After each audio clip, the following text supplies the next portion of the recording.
अस्सलाम वालेकुम। अपने बच्चों को वक्त दीजिए। ये बहुत अहम पैगाम है, गौर कीजिएगा इस पे।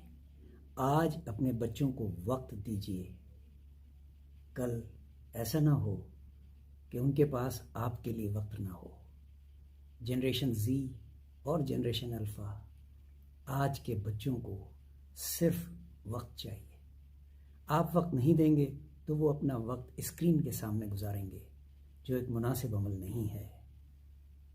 अपने लिए, अपने बच्चों के लिए उन्हें वक्त दीजिए।